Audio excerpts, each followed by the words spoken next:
Hello मित्र, कैसे हो आप सब। आज हम आपके लिए लेकर आ रहे हैं कोऑर्डिनेटर ज्योमेट्री निर्देशांक ज्यामिति। ये चैप्टर हम क्लास 10th का है और चैप्टर नंबर 9 है। इसके पहले हमने 6, 7 और 2 और 5 चैप्टर कंप्लीट कर दिए। अगर उनके एक्सरसाइज के कोई सा भी क्वेश्चन एनीवन विविध से लेकर प्रश्नावली 5.1 जैसे 6.1 तो कोई सा भी किसी भी प्रश्नावली का क्वेश्चन डाउट हो तो आप कमेंट बॉक्स में कमेंट कर सकते हो या हमारे कॉन्टैक्ट नंबर पर कॉल करके हमसे पूछ सकते हो। एनीवन कोई भी डाउट, अगर आपका एक से ज़्यादा क्वेश्चन डाउट होंगे तो हम उस पर एक वीडियो और बना देंगे। तो आप ज़रूर चैनल को सब्सक्राइब कर दें, अपने फ्रेंड के साथ शेयर कर दें कि आने वाली वीडियो का नोटिफिकेशन आपको मिलता रहे। तो स्टार्ट करते हैं हम कोऑर्डिनेटर ज्योमेट्री और निर्देशांक ज्यामिति। तो निर्देशांक ज्यामिति स्टार्ट करने से पहले हम इसकी बेसिक डेफिनेशन या बेसिक चीज़ें जानते हैं कि निर्देशांक ज्यामिति किसे कहते हैं। तो हम देखते हैं, फर्स्ट टॉपिक लेते हैं इसमें कार्तीय निर्देशांक। कार्तीय निर्देशांक कार्तीय निर्देशांक हमने फर्स्ट टॉपिक लिया। इसको हम डेफिनेशन नहीं लिख के, परिभाषा नहीं लिख के ऐसे समझने की कोशिश करेंगे। आपने पहले क्लास 9th में भी आपने एक्स अक्ष और वाई अक्ष के बारे में जाना होगा। ये अपना जो क्षैतिज रहता है इसको क्षैतिज कहते हैं। इसके पहले आपका चैप्टर है ऊंचाई या जो 8 चैप्टर है आपका, उस चैप्टर में भी आपने याद किया होगा या ट्रिग्नोमेट्री में भी आपने पता किया होगा चतुर्थांश के बारे में। तो ये अपना एक्स उधर रहता है क्षैतिज दिशा में, ये एक्स डैश रहता है। एक्स डैश वो चिन्ह रहता है जिधर नेगेटिव की होता है और एक्स वो रहता है जहाँ पॉजिटिव होता है। वैसे वाई वो रहता है जहाँ पॉजिटिव हो और वाई डैश वो रहता है जहाँ नेगेटिव हो। तो यहाँ तक आपको क्लियर होगा कि एक्स वो रहता है जहाँ पॉजिटिव हो, एक्स डैश हम प्रदर्शित कर रहे हैं, वैसे एक्स डैश को प्रदर्शित करें नेगेटिव से। और जो यहाँ बिंदु होता है 0 और इस बिंदु को बोलते हैं मूल बिंदु। इसको हम पॉइंट लगा के नोट करवा देंगे मूल बिंदु को। इसकी कुछ पॉइंट हम नोट करवा देंगे मूल बिंदु, और आप समझने की कोशिश करो कि जो x और y का जहां बिंदु कट करता है उसी को हम कहते हैं मूल बिंदु। तो मूल बिंदु के बारे में आपको पता चला, ये इधर रहेगा हमारा पॉजिटिव x और इधर रहेगा हमारा नेगेटिव x। इधर रहेगा हमारा पॉजिटिव y और इधर रहेगा हमारा नेगेटिव y। तो यहाँ तक क्लियर होगा आपको सबको, यहाँ तक क्लियर होगा आपको। तो इसमें हमें एक ही फॉर्मूला यूज करना है पूरी एक्सरसाइज या पूरी प्रश्नावली में। और हम देखते हैं निर्देशांक। अगर हमें यहाँ हमने कार्तिक देखा, अब निर्देशांक देखते हैं। तो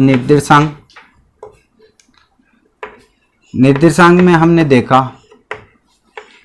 x, y। x, y का मतलब ये x होता है, ये y होता है। ऐसे ही आप अगर ये तो 2D है, आप 3D भी देखोगे आगे चल के। 2D आप अभी देख रहे हो, तो आगे चल के 2D 3D देखोगे तो ये जो x का जो ये x रहता है वो इस बिंदु पर होगी इसकी कुछ वैल्यू, जो y रहता है इसकी इस बिंदु पर होगी कुछ वैल्यू। तो हम जो x y है उसको कुछ पॉइंट से रिप्रेजेंट करते हैं। जो आपका भुज और कोटि कहलाएगा उसको भी हम यहीं बताने की कोशिश करेंगे आपको, भुज और कोटि के बारे में भी। तो जो x की वैल्यू रहती है उसे हम कहते हैं भुज। जो x की वैल्यू रहती है उसे कहते हैं भुज, और y की वैल्यू रहती है उसे कहते हैं हम कोटि। जो y की वैल्यू रहती है उसे हम कहते हैं कोटि। तो भुज और कोटि के बारे में ऐसा ही क्वेश्चन 1 नंबर में कभी समथिंग 2012 या 2013 के एग्जाम में आया था।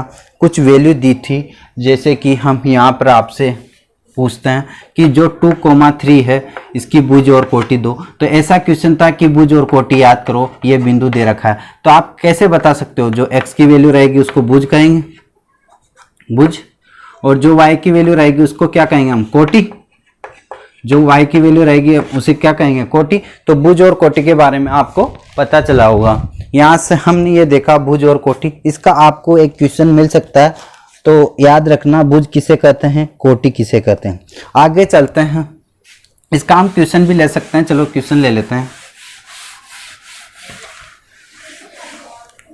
क्वेश्चन नंबर 1 एग्जाम्पल के लिए ले रहे हैं 7,4 में भुज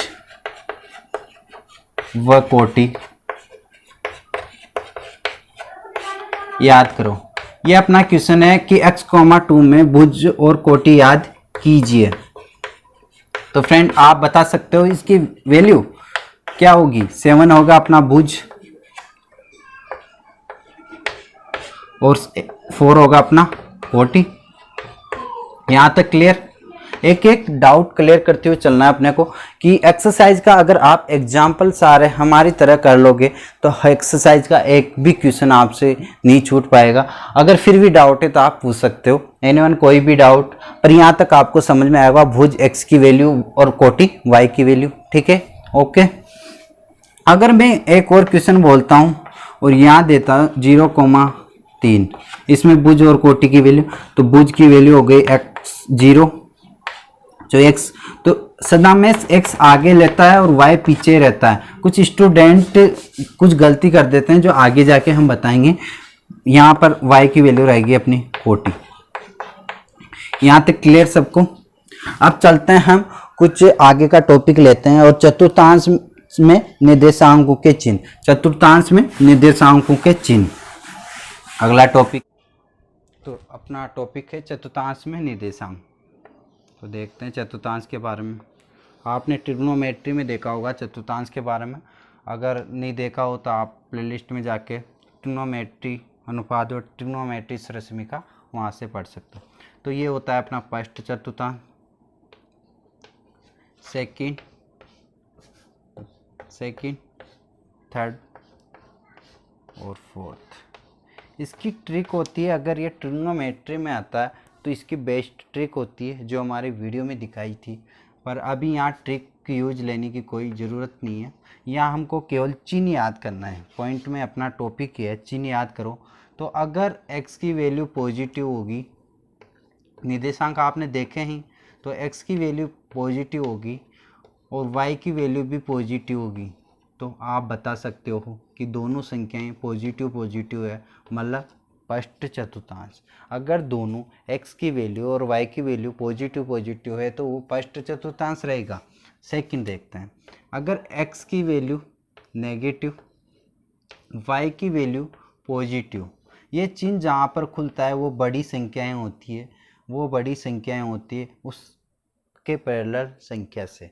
तो x की वैल्यू पॉजिटिव, नेगेटिव और y की वैल्यू पॉजिटिव, मतलब देखा आपने x की वैल्यू नेगेटिव और y की वैल्यू पॉजिटिव, तो ये क्या रहेगा अपना सेकंड चतुर्थांश। अगर यहाँ देखते हैं, अगर -2,3 है तो माइनस x की वैल्यू नेगेटिव आ रही है, मतलब आप बता सकते हो कि ये सेकंड चतुर्थांश है।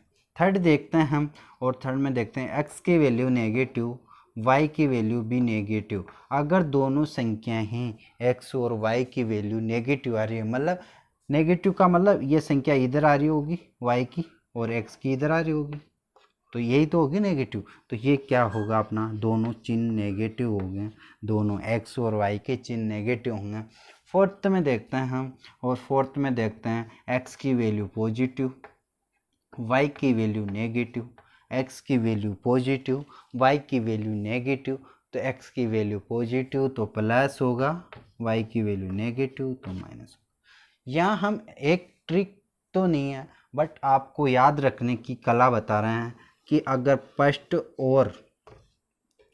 और लास्ट चतुर्थांश में देखते हो तो फर्स्ट में आएगा पॉजिटिव, लास्ट में आएगा आपका, मतलब थर्ड वाले में आएगा आपका नेगेटिव। तो फर्स्ट का अपोजिट होगा वही आपका थर्ड होगा, और सेकंड का अपोजिट होगा वही आपका क्या रहेगा, फोर्थ चतुर्थांश। तो आपने देखा यहाँ पॉजिटिव, नेगेटिव और पॉजिटिव। तो ये चतुर्थांश के बारे में देखा। इससे आपका एक नंबर में यहाँ से क्वेश्चन बन सकता है। उस क्वेश्चन को भी हम लेके देखते हैं किस टाइप का क्वेश्चन आएगा। तो देखते हैं, फर्स्ट देखने की कोशिश करना कि एक चतुर्थांश है जिसमें 2,3 निर्देशांक दिए हैं। क्या दिए? निर्देशांक दिए हैं। ये आपको निर्देशांक दिए हैं 2,3 निर्देशांक दिए हैं, 2,3 निर्देशांक दिए हैं, तो आप देख सकते हो कि यहाँ पॉजिटिव चिन्ह है, यहाँ भी पॉजिटिव चिन्ह है। मतलब पॉजिटिव हमने कैसे पता लगाया, कुछ को ये डाउट, तो इसके आगे कोई चिन्ह नहीं है, मतलब ये पॉजिटिव होगा, इसके आगे कोई चिन्ह नहीं है, मतलब पॉजिटिव होगा। तो दोनों पॉजिटिव पॉजिटिव हमने देखा, फर्स्ट चतुर्थांश, ठीक है, ये क्लियर। अब देखते हैं, यहाँ हम कोई संख्या लेते हैं, x की वैल्यू 2, y की वैल्यू 3। x की वैल्यू नेगेटिव हो, y की वैल्यू पॉजिटिव हो, तो क्या होता है, सेकंड चतुर्थांश होगा।